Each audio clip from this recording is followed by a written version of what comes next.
तो मुसलमान केजरीवाल की तरफ तो किसी हाल में नहीं जाएगा, क्योंकि अपनी लाशों के सौदागर के पास तो कोई नहीं लौट के जाता। तो ऐसा क्यों है कि ओखला के मुस्लिम इलाकों को ही वंचित रखा गया बेसिक फैसिलिटी से। 3 दिन दिल्ली जलती रही, अरविंद केजरीवाल घर पे बैठे रहे। एक कम्युनिटी टारगेट थी, उन्हें मतलब एक एहसास ही नहीं हुआ। अगर ये मैं कहता हूँ, अगर पर्टिकुलर एक कम्युनिटी का मामला ना होता तो क्या वो घर में बैठे रहते हैं। केजरीवाल ने कोरोना की आड़ में मरकज़ को पूरा लालचन लगाने की कोशिश करी, पूरा बदनाम करने की कोशिश करी कि आरएसएस के पैटर्न पे ही केजरीवाल चल रहे हैं। मगर मरकज़ का मामला और दिल्ली दंगों का मामला वो मुसलमानों के जहन में बस गया कि ये आदमी तो सबसे ज़्यादा ख़तरनाक है। इसने तो वो काम कर दिया है जो सारी सरकारें मिलके भी नहीं कर पाई, क्योंकि ये कोशिश मरकज़ को बदनाम करने की, मरकज़ के पे लालचन लगाने की एक कांग्रेस भी पहले कोशिश कर चुकी थी। देखिए, लोगों की अगर बात अगर हम देखें तो जब 5 साल पहले इलेक्शन में मैं लड़ा था यहाँ से, तो उस इलेक्शन में तकरीबन ये लगा लीजिए लोगों के जहन में ज़्यादातर यही था कि बीजेपी के एजेंट हैं, ये बीजेपी को फ़ायदा कराते हैं इसलिए लड़ते हैं। अब आपका यूपी इलेक्शन अभी करीब में गुजरा है, मुसलमानों ने एक तरफा वोट दिया।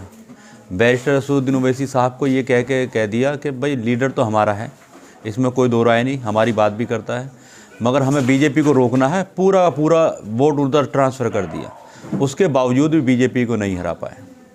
तो रिज़ल्ट आने के बाद जो मुसलमानों में हताशा देखी गई, जो सही मायने में उनकी परेशानी का सबब बनी, तो उन्हें ये समझ में आ गया कि हमारे वोटों से ये बीजेपी हारने वाली नहीं है, क्योंकि यादव भी बीजेपी पे चला गया, जाटव भी बीजेपी पे चला गया। जब हमारे वोटों से ये हारनी नहीं है तो फिर हम अपनी क़यादत को क्यों ना मजबूत करें, अपनी लीडरशिप को क्यों ना मजबूत करें। तो आज मुसलमानों में जो बैरिस्टर साहब के साथ जो रुझान नज़र आ रहा है, जो ये जनसैलाब नज़र आ रहा है, वो इसीलिए नज़र आ रहा है कि उन्हें लग रहा है कि अब लीडरशिप को बढ़ाना है किसी भी हाल में। जहाँ जहाँ मजबूत कैंडिडेट उतरेंगे, जहाँ मजबूती से लड़ा जाएगा, तो अल्हम्दुलिल्लाह आप देखिए रिज़ल्ट में तब्दील होना शुरू होगा। क्योंकि पिछली बार वो समझ में नहीं थी, अब लोगों को समझ में आ गया कि ये हमारा लीडर है। सिर्फ इसे बदनाम किया जा रहा है क्योंकि मुसलमान है, क्योंकि मुस्लिम क़यादत जितनी भी हैं, अगर ये उभर गई तो कहीं ना कहीं ये डील करेंगी, और जो वोट फ्री में मिलता था उसका एक डील करने वाला एक लीडर पैदा हो जाएगा, और वो मंजूर नहीं है उन लोगों को। अरे भाई, क्या आपको लगता है कि अब जो सेकुलर पार्टियां हैं उनको वोट नहीं देना चाहिए? क्या उसका वक्त आ गया? क्या सेकुलर पार्टी की गुलामी ख़त्म करने का वक्त आ गया? जब आज़ादी के बाद होता क्या है, यही होता है, डर के ऊपर वोट लिया जाता है। डेवलपमेंट पे वोट कम मांगा, केजरीवाल ने वोट मांगा, बीजेपी को मैं हरा रहा हूँ, कांग्रेस फाइट में नहीं है, सीधा मुद्दा यही था, इसके अलावा कोई दूसरा मुद्दा ही नहीं था उसके पास। दिल्ली में वफ़ की अनगिनत ज़मीनें हैं, वफ़ की 9 एमएलए आप आराम से निकाल सकते हो दिल्ली में, मुस्लिम, सिर्फ अपने वोट से, किसी का एक वोट भी नहीं चाहिए, सिर्फ मुसलमान अपने वोटों से 9 एमएलए निकाल सकते हैं। अगर वो 9 एमएलए मिलकर अपने वफ़ की लड़ाई भी लड़ लें तो मुस्लिम इलाकों में जो स्कूलों की, डिस्पेंसरी की, हॉस्पिटलों की जो कमी है, वो सारी कमियां दूर हो जाएंगी, और जो गरीब बच्चों के लिए वजीफ़े वगैरह हैं सब वफ़ की प्रॉपर्टी से ही रिलीज़ हो जाए, क्योंकि वो वफ़ का पैसा सरकार की जेब में जा रहा है, जो कि सरासर गलत है, क्योंकि वो सरकारी ज़मीन नहीं है, वो हमारे बुज़ुर्गों की ज़मीन है, वो हमारी अपनी ज़मीन है। उसका एक वफ़ का एक अपना निज़ाम अलग बनना चाहिए, जैसे सरदारों का बना हुआ है। सरदारों की जो ज़मीन है उनका अपना एक सिस्टम बना हुआ, सरकार ने उन्हें दे रखी है वो पावर हमें क्यों नहीं मिल रही, वो ज़मीनों की अथॉरिटी हमें क्यों नहीं मिल रही। तो हमारी लड़ाई यही होगी कि अगर दिल्ली में हम वजूद से लाते हैं तो सबसे पहले वफ़ को लड़ाई लड़ेंगे, और वफ़ को रिलीज़ करवा के अपनी कौम को फ़ायदा बताएंगे, जो हमारी कौम का हक भी है। अगर हम यहाँ की सियासत की बात करें तो आपके पास ऐसी क्या दलील है कि आप कह सकें कि आम आदमी पार्टी जो दिल्ली में सत्ता में है और एमसीडी में सत्ता के ख्वाब देख रही है, कांग्रेस जो पहले सत्ता में थी और फिर दोबारा सत्ता पाना चाहती है, उसको यहाँ के अवाम वोट ना करें? आपके पास ऐसी कोई वजह है, ऐसी कोई दलील है कि उनको वोट ना करें और एमआईएम को वोट करें? देखिए, कांग्रेस का जहाँ तक ताल्लुक़ है, कांग्रेस तो ऑलरेडी ख़त्म पार्टी है। कांग्रेस का जनाधार तो अब कुछ रहा नहीं, क्योंकि जब तक जिंदा थी, जब तक कोई दूसरा ऑप्शन नहीं था। दूसरा ऑप्शन आया, चाहे वो आरएसएस ने ही दूसरा ऑप्शन तैयार किया हो, दूसरा ऑप्शन आया तो हिंदू तो 2 जगह वहाँ बट गया। अब जो रही है मुसलमान की बात, मुसलमान उनके साथ जा रहा था दूसरे ऑप्शन के साथ, पूरी शिद्दत से गया भी, मगर मरकज़ का मामला और दिल्ली दंगों का मामला वो मुसलमानों के जहन में बस गया कि ये आदमी तो सबसे ज़्यादा ख़तरनाक है। इसने तो वो काम कर दिया है जो सारी सरकारें मिलके भी नहीं कर पाई, क्योंकि ये कोशिश मरकज़ को बदनाम करने की, मरकज़ के पे लालचन लगाने की एक कांग्रेस भी पहले कोशिश कर चुकी थी, मगर उसे कुछ हाथ नहीं आया। मगर केजरीवाल ने कोरोना की आड़ में मरकज़ को पूरा लालचन लगाने की कोशिश करी, पूरा बदनाम करने की कोशिश करी।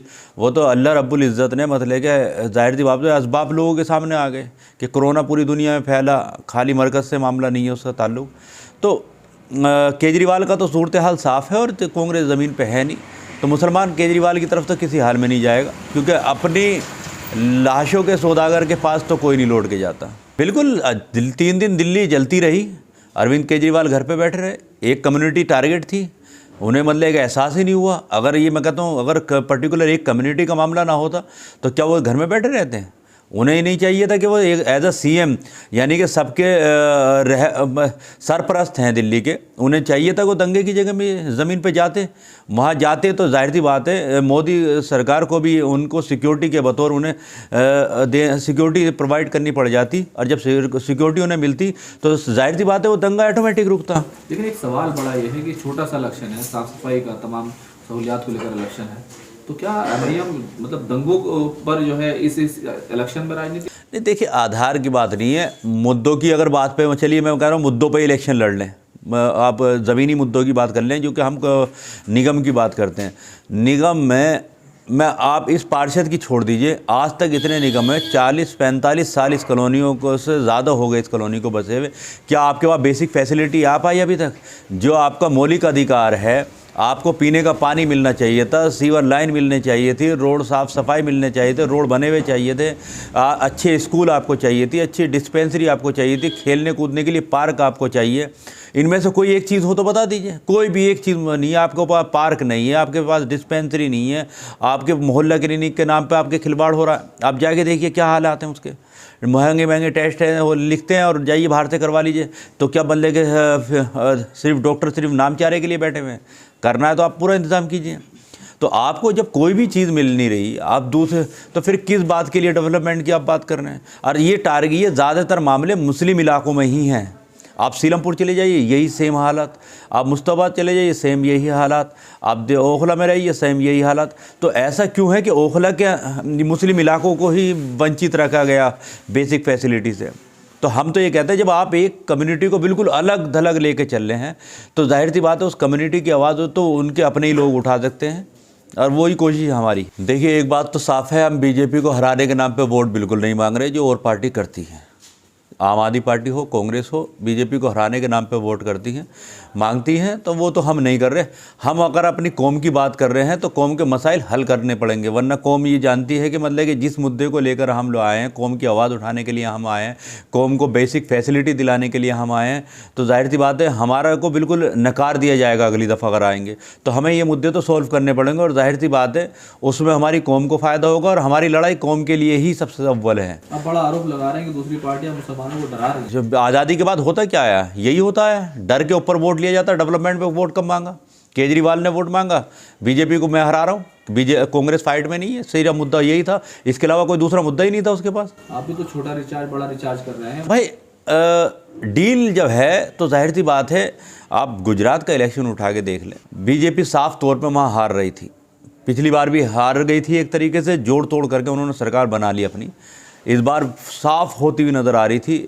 अब उसको रोकने के लिए RSS ने केजरीवाल को एक ड्यूटी दी कि आप जाइए वहाँ मजबूत कीजिए पार्टी को। अब सेकुलर जो वोट है जो कांग्रेस की तरफ या और लोगों की तरफ जा रहा था, उसे बांट दिया गया 2 हिस्सों में, तो उसको मद्देनज़र बीजेपी वहाँ फिर अपने आप को सत्ता में देख रही है। तो अब दिल्ली में क्या है, दिल्ली में आप देखिए केजरीवाल को खुली छूट दे दी, यहाँ पे कोई अभी तक इलेक्शन चल रहे हैं, क्या आपने बीजेपी की कोई बड़ी जनसभा देखी है यहाँ? तो दिल्ली के अंदर कोई बड़ा लीडरशिप उतरी है? खुला हाथ दे दिया उन्हें कि भाई दिल्ली आपके लिए छोड़ रहे हैं हम, गुजरात आप हमारे लिए फ़ायदा पहुँचाएँ। तो इस नज़रिए को आप क्या कहेंगे? तो मैं तो समझता हूँ कि मतलब कि मुसलमान नहीं, पूरी हिंदुस्तान को ये बात समझ में आ रही है कि RSS के पैटर्न पे ही केजरीवाल चल रहे हैं। मुसलमान को पॉलिटिकल गुमराह किया गया हमेशा, वो गुमराही इतनी ज़्यादा हो गई है, उसे धीरे धीरे धीरे धीरे सुधारने में लाने में वक्त लगेगा। और हितैषी की तो बात देखिए ऐसी है, बैरिस्टर असदुद्दीन ओवैसी साहब ने हमेशा कौम के लिए एक पैर पर खड़े होकर आवाज़ उठाई है, चाहे ट्रिपल तलाक ले लीजिए, जबकि और भी मुस्लिम नुमाइंदे थे, कांग्रेस के भी थे, आपके भी थे, पार्लियामेंट के अंदर शरीयत का मामला था, उन्हें इतनी शर्म आनी चाहिए थी कि मैं हमारी शरीयत से बढ़कर तो कुछ हो नहीं सकता ना। वो शरीयत के लिए खुल कर बोल रहे थे। मौलाना इसरारुल हक साहब बोलना चाहते थे, उनकी ज़ुबान को खामोश कर दिया गया, उन्हें बोलने नहीं दिया गया। बाकायदा उन्होंने कही ये बात लोग आवाम के बीच में कि मैं बोलना चाहता था मगर मेरी पार्टी ने मुझे बोलने नहीं दिया। तो इससे बड़ा सबूत और क्या लीजिए, और भी पार्टी में थे वो भी खामोश रहे, मतलब शरीयत में मुदाखलत होती रही और सारे लोग खामोश। असदुद्दीन ओवैसी बोल रहे हैं, अब ट्रिपल तलाक पे वो बोल रहे हैं, बावरी पे वो बोल रहे हैं, मोब लिंचिंग पे वो बोलते हैं, दिल्ली दंगे पे वो बोलते हैं, यहाँ तक कि मेरान हैदर पे जो जामिया पे अटैक हुआ, आप सब पे मतलब कि किसी को भी उठा के देख लिए, सबकी आवाज़ उन्होंने उठाई है। मेरान हैदर की उनकी पार्टी ने आवाज़ नहीं उठाई, जनता दल ने उठाई हो तो बता दीजिए। भाई जामिया में ये स्टूडेंट जितने पुलिस की बर्बरता चली है, लाठियाँ चली हैं, जामिया के स्टूडेंट के लिए किसने आवाज़ उठाई? बैरिस्टर असदुद्दीन ओवैसी ने, और वो भी पार्लियामेंट के अंदर उठाई। एक भी मुस्लिम नुमाइंदा नहीं बोला किसी और पार्टी का। तो बताइए, जब हमारा कोई दूसरा बोलने को तैयार नहीं तो जाहिर सी बात है उन्हें हितैषी कह लीजिए, उन्हें हमदर्द कह लीजिए। मैं तो कह रहा हूँ उन्हें अपने भाइयों का दर्द झलकता है कि मेरे कौम के ऊपर जुल्म हो रहा, मैं कुछ बोलूँ। अब शायद और लोगों को नहीं झलकता, या वो लोग कह दीजिए कि वो अपने दम पे वो जानते हैं कि हम अपने दम पे कुछ नहीं कर सकते, ये हम जीत भी नहीं सकते टिकट नहीं मिला तो इस वजह से नहीं बोल पाते। बल्कि मेरी तो उन लोगों से अपील है कि मेरे भाई ये आपकी अपनी पार्टी है, वहाँ कठपुतली बन के रहोगे, वहाँ जूते साफ़ करने पड़ेंगे। यहाँ इस पार्टी में आइए, मैं यहाँ के अपने एमएलए से कहता हूँ आप इस पार्टी को ज्वाइन करिए। अगर आरिफ सैफी कौंसलर बन जाता तब भी आपको एमएलए का टिकट दिलवाएगा भी और लड़वाएगा भी, मगर आप आइए और फुल अथॉरिटी के साथ अपनी कौम की बात कीजिए और हम आपके साथ खड़े होंगे। मगर अगर नहीं आएंगे तो आप ये समझिए मरकज़ों के गुनहगारों के साथ खड़े हैं, आप भी वो उतने ही गुनहगार हैं जितना अरविंद केजरीवाल गुनहगार है। अल्हम्दुलिल्लाह जो लोग पिछले मुस्तकिल 5-6 साल से मैं बीच में रहा हूँ, लोग बाग जाने हैं कि मजलिस क्या है, लोग बागों ने आरिफ सैफ़ी को भी जाना है कि आरिफ सैफ़ी क्या है।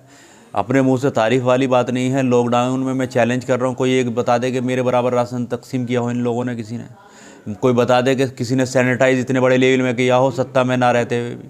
कोई ये बता दे कि मतलब फॉगिंग के मामले में हमारी जो टीमें उतरी रही रेगुलर, वो बता दें। अगर मैं बिना सत्ता के ये कर सकता हूँ तो अल्हम्दुलिल्लाह सत्ता में रह के क्या नहीं कर सकता। तो काम नीयत से होती है और अल्हम्दुलिल्लाह हमारी नीयत साफ़ है कि हमें दिल जीतने हैं लोगों के, तब इस इलाके में काम आगे बढ़ना है।